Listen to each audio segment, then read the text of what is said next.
ശനി ചാരവശാൽ ജന്മത്തിൽ സഞ്ചരിക്കുമ്പോൾ സ്വജനവിരോധവും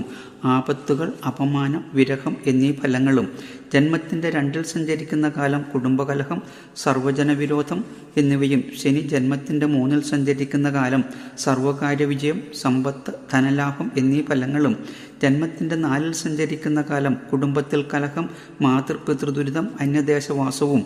ശനി ജന്മത്തിൻ്റെ 5-ൽ സഞ്ചരിക്കുന്ന കാലം സന്താനക്ലേശവും, ശനി ജന്മത്തിൻ്റെ 6-ൽ സഞ്ചരിക്കുന്ന കാലം ഐശ്വര്യാഭിവൃദ്ധിയും, ശനി ജന്മത്തിൻ്റെ 7-ൽ സഞ്ചരിക്കുന്ന കാലം കളത്ര പുത്രവിരഹവും അപവാദവും, ജന്മത്തിൻ്റെ 8-ൽ സഞ്ചരിക്കുന്ന കാലം കഷ്ടനഷ്ടങ്ങളും മരണഭയവും, ജന്മത്തിൻ്റെ 9-ൽ സഞ്ചരിക്കുന്ന കാലം ദുരിതങ്ങളും രോഗപീഠകളും, ജന്മത്തിൻ്റെ 10-ൽ സഞ്ചരിക്കുന്ന കാലം കർമ്മവിഘ്നങ്ങളും രോഗപീഠയും, ശനി ജന്മത്തിൻ്റെ 11-ൽ സഞ്ചരിക്കുന്ന കാലം സർവകാര്യവിജയം, ധനാഭിവൃദ്ധി, ആരോഗ്യാഭിവൃദ്ധി എന്നിവയും, ശനി ചാരവശാൽ 12-ൽ സഞ്ചരിക്കുന്ന കാലം കഷ്ടനഷ്ടങ്ങൾ, പാഴ്ചെലവുകൾ, സ്ഥാനചലനം എന്നിവയും ഫലം.